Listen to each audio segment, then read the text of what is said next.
Paris qui va disputer son 5e quart de finale consécutif, hein, c'est très notable. Et en face, c'est Paris-Rhône, c'est pas Valladolid, c'est le Paris Saint-Germain. Nous sommes à la 83e minute de ce 8e de finale retour de la Ligue des Champions entre le FC Barcelone et le Paris Saint-Germain. Stéphane Guy, commentateur de la rencontre pour Canal+, lâche cette tirade qui deviendra mythique. Il reste 10 minutes au tableau d'affichage, le score est de 3-1 en faveur du FC Barcelone. Alors que le Paris Saint-Germain commençait doucement à se faire dessus, Edinson Cavani marque ce fameux but à l'extérieur à l'heure de jeu qui force le Barça à en inscrire 3 en 10 minutes à tout casser. Stéphane Guy est alors serein comme la plupart des supporters parisiens. Jamais dans l'histoire du foot, un tel scénario n'était arrivé. Pourtant, le football a délivré quelques moments mythiques avec des retournements de situation irréels. Même si t'étais pas né, t'as certainement entendu parler de la finale historique de 98 où Manchester United a crucifié le Bayern Munich dans le désormais très célèbre Fergie Time. Mais ce qui va arriver dépasse quand même l'imaginable. Enfin bon, c'était sans compter sur la présence d'un homme, un certain Neymar, épaulé par l'homme au noir Dennis Aitekin.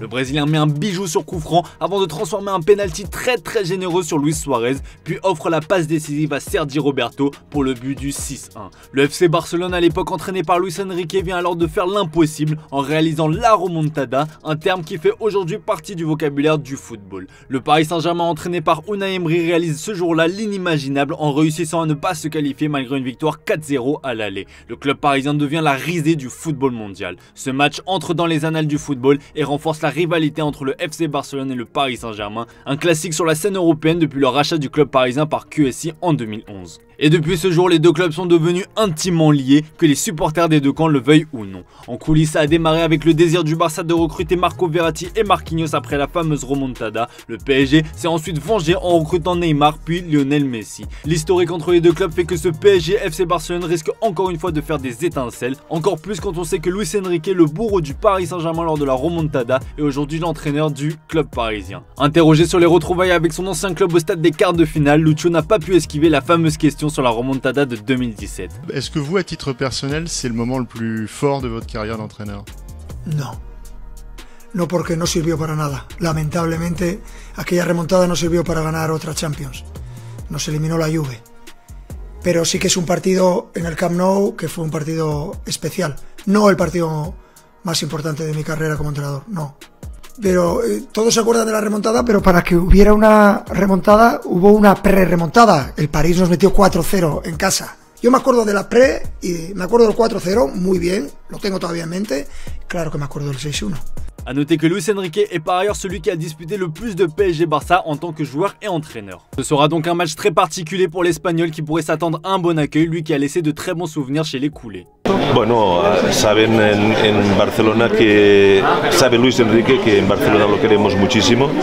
Es un entrenador que ha dado mucho al club, muchos títulos, jugando muy bien, cogiendo también un equipo en segunda división, luego ganando 5 títulos en una temporada, por lo cual va a ser muy bien recibido y espero que no tenga ese acierto que siempre tiene por una vez o dos, ¿no?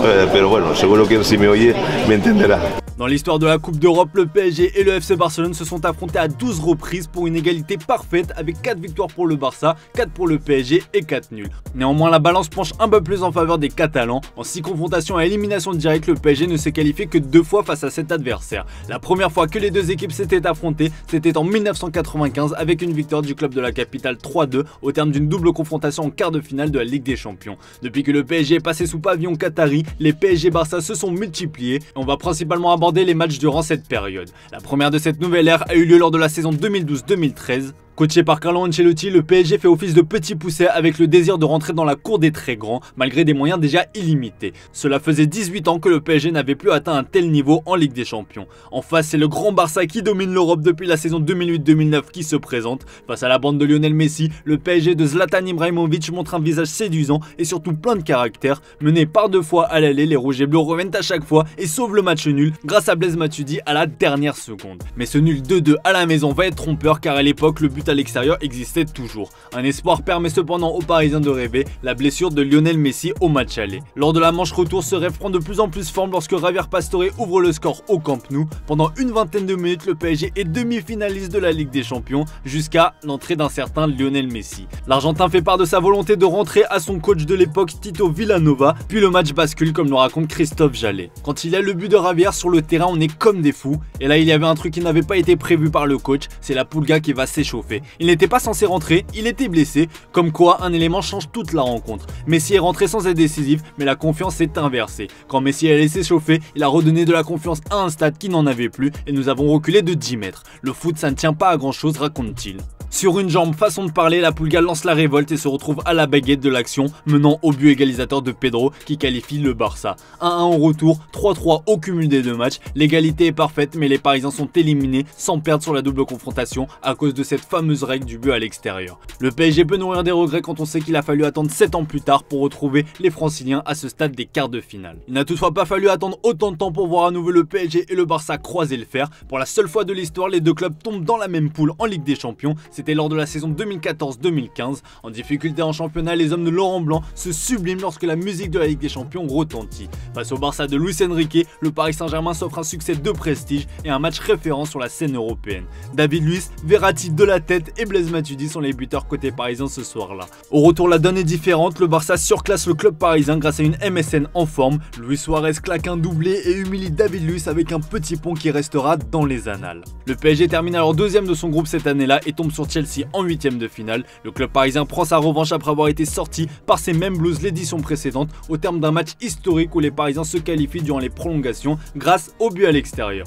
Fait rare, le Paris Saint-Germain retombe sur le FC Barcelone, adversaire en phase de poule. Sauf que cette fois-ci, il n'y a pas photo sur la double confrontation. Privé d'Ibrahimovic, de Verratti et de Thiago Motta au match aller, le club de la capitale coule. La MSN fait vivre un véritable cauchemar à la défense parisienne qui perd rapidement Thiago Silva sur blessure. Les rouges et bleus s'inclinent 3-1 et voient leur invincibilité au Parc des Princes prendre fin pour la première fois depuis 2006. Le match retour laisse place à peu d'espoir pour les Parisiens qui doivent créer l'exploit après avoir encaissé 3 buts à l'extérieur. Malgré les retours de Zlatan Ibrahimovic et de Marco Verratti, les hommes de Laurent Blanc s'inclinent 2-0 et s'arrêtent une fois de plus aux portes des demi-finales à cause du FC Barcelone. Le PSG est tout simplement tombé sur plus fort qu'eux et mesure encore l'écart qui sépare les deux clubs. Le Barça remporte d'ailleurs cette année-là la coupe aux grandes oreilles. Le tournant intervient en 2017 lors de la fameuse remontada comme expliqué au début de la vidéo. La rivalité s'intensifie sur et en dehors des terrains avec le départ de Neymar pour le Paris Saint-Germain. Nous sommes en 2021 lorsque les deux rivaux européens se croisent de nouveau. Les choses ont bien changé depuis tout ce temps. Le Barça n'est plus le même qu'au début des années 2010, le PSG non plus. Certes, l'objectif de remporter la Ligue des Champions n'a toujours pas été atteint, mais les Franciliens sont passés tout proches avec la finale perdue face au Bayern Munich en 2020.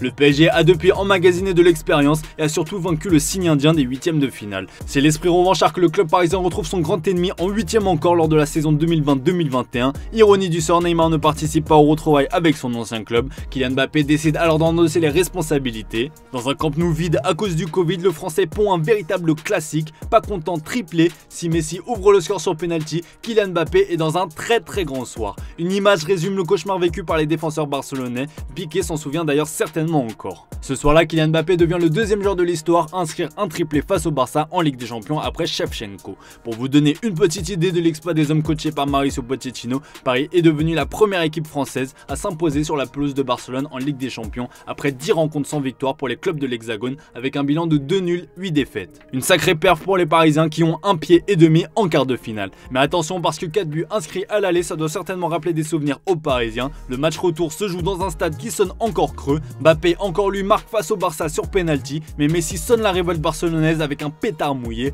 Juste avant la pause, la Pulga a l'occasion de faire trembler le peuple parisien, mais son penalty est détourné sur la barre par un Keylor Navas héroïque ce soir-là. Le portier parisien va éviter au PSG une nouvelle remontada. Le PSG a souffert, a tremblé, mais sort le Barça. La malédiction est brisée. Très clairement aujourd'hui, on peut dire que le rapport de force entre le FC Barcelone et le Paris Saint-Germain s'est équilibré comparé au début des années 2010. Les Blaugrana ont énormément de mal à se relever du départ de Lionel Messi qui par ailleurs a fait une pige du côté de la Ville Lumière. Le PSG de son côté s'est enfin fait une place parmi les grands d'Europe, bien que les rouges et bleus sont dans une phase de transition cette saison. Et pour vous les amis, qui sortira vainqueur de ce quart de finale entre le FC Barcelone et le Paris Saint-Germain? Quel match entre les deux équipes vous a le plus marqué? Pas le droit de répondre la remontada. Si la vidéo vous a plu, n'hésitez pas à liker et à vous abonner pour nous donner de la force. Et je vous dis à très bientôt pour de nouvelles vidéos sur Foot Mercato FC.